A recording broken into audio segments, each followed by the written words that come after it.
it's not just about the Hunter Biden laptop. Okay, it's about the constant suppression of information and not misinformation, suppression of information. Twitter, the Twitter files. Now, Dave was in yesterday, so we wanted to make sure that we did a deep dive and we were able to get all the information possible because there's a lot to kind of unpack and there will be more files coming out. Right. And we thought some was going to come out last night, but it turns out it didn't. I don't know why it got pushed, but Elon said something about needing a little bit more time to get it all together. So, why does he need more time? I don't know. He does. I mean, he runs 5 companies and has 9 kids. So that's true. Lives in a tiny busy house. Fellow. So Friday, of course, when he released the Twitter files, and the files were reported by an independent journalist, formerly of Rolling Stone, Matt Taibbi. There was a thread on his Twitter account. All the references are available at louderwithcarter.com. So here are some of the highlights. But there are some other interesting facets here that I think some people have maybe missed. And I also think this has been really sort of valuable as a lightning rod to see who in the Republican Party should not be considered amongst our ranks. Right, exactly. So what do we have? We have the Biden team consistently asked Twitter to censor material. This may not be surprising, but the specificity with which it happened is very disconcerting. So by 2020, requests from connected actors to delete tweets were routine. One executive would write to another. More to review from the Biden team. The reply would come back handled. Now, here's the thing. Some of these tweets in question were from some small accounts. You can bring this up here. Some of these accounts that were banned, were relatively small accounts, and they included what they claimed were sensitive pictures of Hunter Biden. Here's something interesting. You see the big account, you see James Woods, you see these big names, right? But I said, well, hold on a second. What are these small accounts that no one is talking about? Yeah. 2 of the accounts that were targeted, they just seem to be anti-Chinese propaganda accounts that were banned. And that nobody would really even know. Or suspended. Because you'll look at the James Wood thing and go, oh, right. okay, I'm going to focus on that, but who's this other person? It's always the in-betweens. Yeah. It's the little stories sometimes that give you, and this is why I talk about when we do what we do, we're incredibly grateful that you have all joined and supported us with Mug Club. I don't know that it's possible for people coming up today with the way big tech censors to create what we've created. I don't know if there's a way for them to draft in behind us. That's a big part of what we're working on in the new year, to try and create an ecosystem where little guys actually have an opportunity like we did have in 2009 and 2010, 2012, before the algorithms changed it. Yeah. It's what you don't see. It's not the big celebrities. It's the people who don't have that kind of pull. How are they treated? And they were removed and stories were censored repeatedly. And that happens in the dead of night. And that is long term. So much more dangerous because you're just kind of trimming this and you're etching that out, and then you end up framing a narrative and no one knows. It's the you can't really prove or disprove a negative because you never knew that story existed, and there's no way to find that story. That's what's so dangerous with all of this that I think a lot of people have maybe missed with the Twitter files. Something else that we obviously know, they were suppressing the laptop story, of course, on the grounds of it being hacked material. Well, they knew it was bullcrap. Yeah. I don't understand. They knew it was bullcrap back then, to be clear. Immediately they knew. It wasn't a misunderstanding. It was a lie. It was a lie with which Twitter was complicit. They claimed they thought it was hacked. And I thought, well, did they not just watch our show where Giuliani brought the laptop on air? No, we know, according to, and I want to go to you in a second. Yeah, go ahead. Here's a quote. Former VP of Global Communications, Brandon Borman, wrote in an email, "Can we truthfully claim that this is part of the policy? As part of our approach to addressing potentially hacked material, we are limiting visibility of related stories on Twitter while our investigation is ongoing." Deputy General Counsel Jim Baker replied, "I support the conclusion that we need more facts to assess whether the materials were hacked," meaning the Hunter Biden laptop story. "At this stage, however, it is reasonable for us to assume that they may have been, and that caution is maybe warranted. There are some facts that indicate that the materials may have been hacked, while there are others indicating that the computer was either abandoned and or the owner consented to allow the repair shop to access it for at least some purposes. We simply need more information." Here's the thing. They were saying maybe, maybe not. That information was available. When you look back through history, it's not did people do what they could do with the information that they had at that time. It's what other information was available at that time. And were there contrarians? Were there opposing viewpoints saying, hey, there is information available at this time which was discounted? For example, Anthony Fauci with AIDS saying that you could catch it because it was airborne, that a kid could catch it from his parents through a cereal box at their house. When other people were saying, no. It's primarily gay sex in the bathhouses that you attend. The same thing with COVID, right? This came from a wet market. people say, well, they did the best with the information they had at that time. No. Were there other people at that time saying, no, that doesn't seem to be the case? When they said, hey, 2 million people are going to die within the next 4 months, according to the Imperial College of London. This is all the information we had at this time. No. Were there other people at that time who were doctors, who were scientists saying, that is incorrect? At this point in time, they said, we simply need more information. They could have asked us. We had the laptop on this show. Hey, they could have asked Giuliani. They could have asked the FBI. Only the FBI raided Giuliani's apartment and took everything but the laptop. They deliberately avoided finding the relevant information because they knew that it wouldn't, of course, support their narrative, all the while censoring the story for the entire world. This happened on all major platforms. Yeah. We need more information. Why didn't they go get it? They could have made 2 phone calls. We did. Yeah, well, and my problem is twofold with this, right? And so one of them, I'm going to ask the guys in Mission Control to pull up when they ran the New York Times story on Donald Trump's leaked tax returns, right? Mm-hmm. That fit right into this policy. Like you said, is the policy applied equally? Donald Trump had been famous for saying, I am never releasing my tax returns, so much so that he was sued over and over and over again to get them. And all of a sudden, the New York Times runs a piece. Here are Donald Trump's leaked, read that, hacked tax returns, right? And they ran it, nothing. Now that's illegal. That's illegal. That's illegal. Hunter Biden was so high that he didn't pick up his computer from Geek Squad. And I know it was a computer repair shop. By the way, the guy who owned the computer repair shop said, I'm available for interview. Anybody want? I have the receipt. Anyone want to talk with me about it? I will declare this to be true under oath. No one from Twitter reached out? Yeah. But here's the other part of that. When he just said in the quote there, he's like, is there a way for us to hide behind this policy so that we can do what we already want to do in the first place? Right. That's how he said it, not, is this something that fits in the policy? Let's look at it objectively and make sure that everything's okay. No. We want to ban this story. We want to get rid of this. Can we hide behind the language in this policy? There was, and by the way, there was a Democrat representative who had a problem with this. So it was Ro Khanna, who was, by the way, connected to Ro Khanna obviously was connected with the Democrat Party and contacted Twitter's lawyer, one of their top lawyers, that Vijaya Gad. I'm pronouncing it incorrectly, but here's the thing. It doesn't matter because she no longer matters. Now, thank God. This is what this person said. Was concerned about the First Amendment, said, hope you are well, Vijaya. This throttling of the laptop story seems a violation of the First Amendment principles. If there is a hack of classified information or other information that could expose a serious war crime and the New York Times was to publish it, I think that the New York Times should have that right. And this is even assuming that it was hacked, which it wasn't. Right. So to restrict the distribution of that material, especially regarding a presidential candidate, seems not in keeping of the principles of New York Times versus Sullivan. I say this as a total Biden partisan and convinced he didn't do anything wrong. Now, this means that there are some people on the left who understood the gravity of this. Yeah.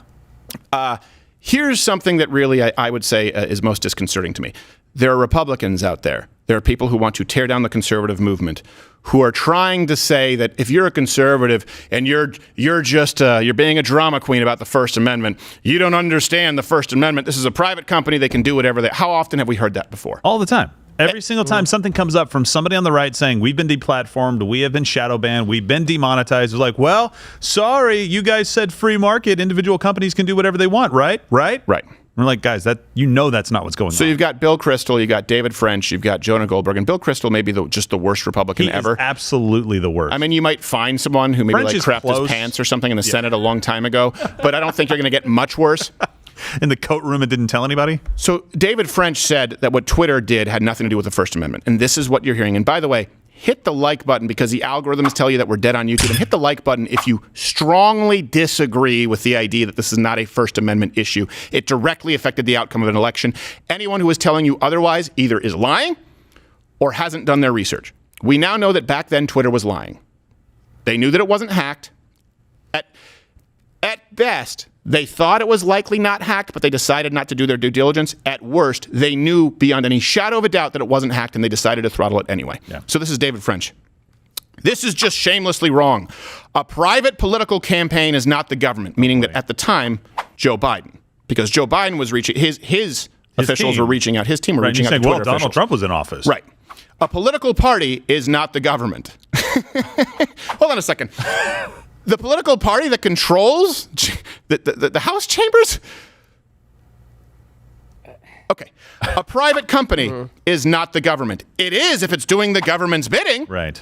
Then it says this isn't a systematic violation of the First Amendment. The First Amendment isn't implicated at all. This was not in any way a private company making a decision on their own. This was a private company doing the bidding in by the way, flying in the face of all factual information that we had available to us in order to favor one political party who, by the way, controlled substantial portions of the government and were seeking to control all portions of the government. Every coup that has happened throughout history has often historically been militarily, right? Someone has some kind of a coup through guerrillas, right? Or they somehow maybe subvert the military, get them to turn on the current leaders. Right now, we're in an age of information guerrilla warfare. And so if the opposing party to Donald Trump, right, we're talking about, of course, Democrats, Pelosi was the speaker still at that time, if they can get Twitter, Facebook, Google, YouTube to do their bidding, that's the equivalent to a military coup. You want to talk about insurrection? That's insurrection using the most powerful entities that exist on planet Earth. Bill Kristol retweeted an article, and he argued that MAGA trolls were just mad they couldn't post Hunter Biden dick pics. Jeez. By the way, I was mad that we couldn't post Hunter Biden dick pics, but that's not what beside the point. That's not what this is about.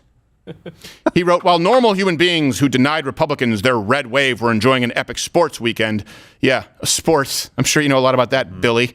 MAGA activists were getting riled up about leaked emails revealing the troll accounts were not allowed to post ill-gotten photos on a company platform. Hey, hold on a second, Bill Kristol. You claim to be, this is like the Anna Navarro. I was a Republican. Okay, so we get it. You're not pro-life. Okay, so we understand it. You don't like Donald Trump.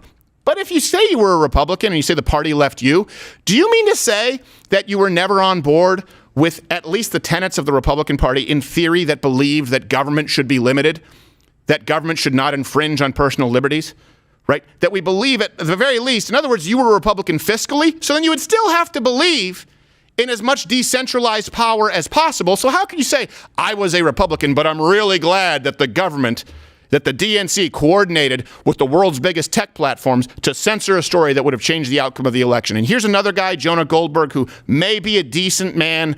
I've spent some time with him very, very briefly. Never been a fan of the way that he presents his points of view, namely because he thinks that he's funny. So according to him, the story, Hunter Biden, and this isn't just about Hunter Biden, by the way, it's about the implication and the corruption and the stranglehold that foreign entities could have on a potential future president who is now the former vice president. It wasn't just about Hunter smoking Parmesan cheese. That was the funny part. It was about the kickbacks to Joe Biden. It was about the liabilities that we would face as a country if someone is beholden to foreign entities, which we now somewhat see with Ukraine and amounts of cash pledged that seem to defy reason. So according to Jonah Goldberg, though, this story didn't matter at all because it wouldn't have changed anything, which is, of course, factually incorrect. We talk about A to C.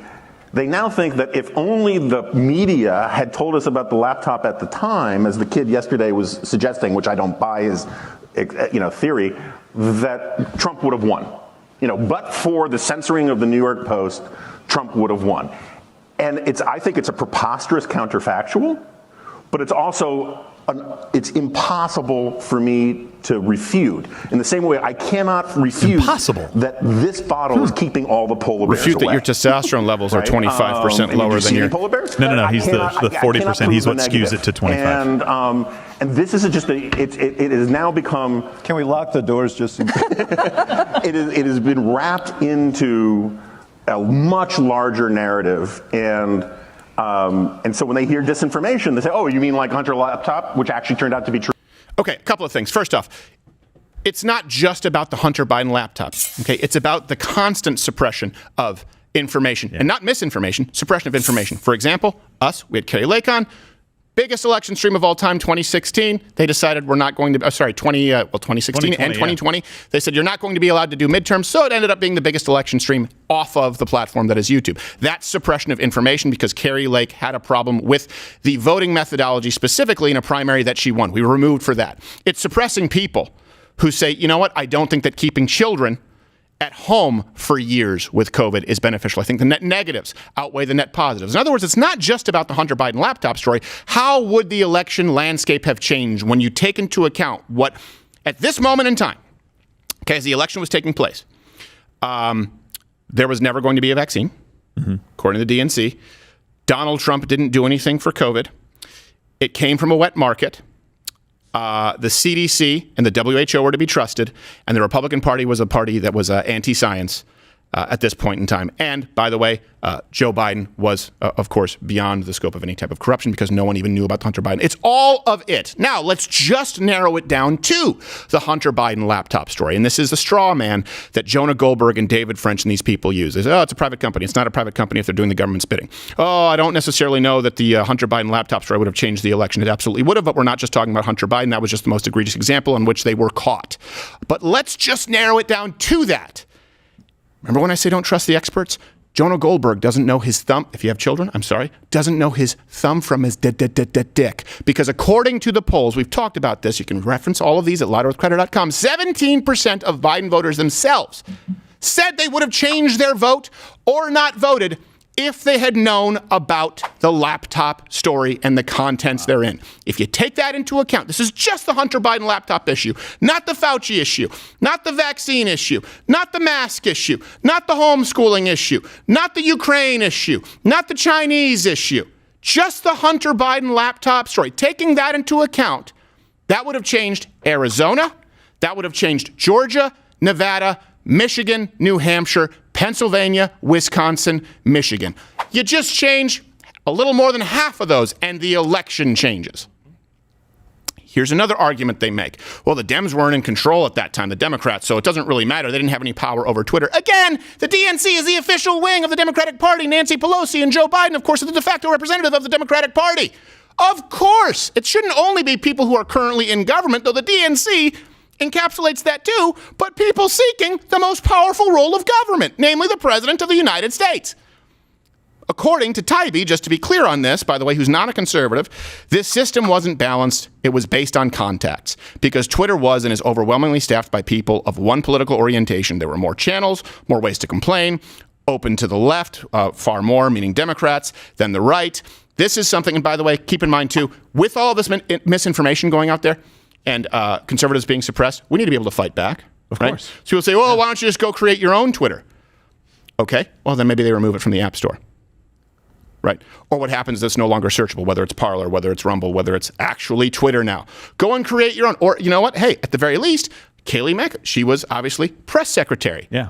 She was removed just for mentioning the Hunter Biden story. So when you have Twitter, who is provided protections under Section 230 as a public utility, and they are removing the people in government who are tasked with ensuring that you receive accurate information, at what point do we say, okay, it's no longer a private entity? It used to be that the government was in a position of power and they would have strong men in industry, right, to enforce their unfair laws, legislation, right, to enforce what basically ended up benefiting those at the top. It's the exact opposite now. It's the elites in power who are worth far more than these individuals in government who now have the government enforcing their wishes. And it's a quid pro quo. And I ask you, do you feel free? And something else, it's really important to keep an eye, especially as we go into another election, conservatives who concede this territory. We're not looking to be removed from YouTube, but guess what? We're fine with it if it happens. Nothing would make me happier than all of you heading on over to Rumble right now. I cannot force you to.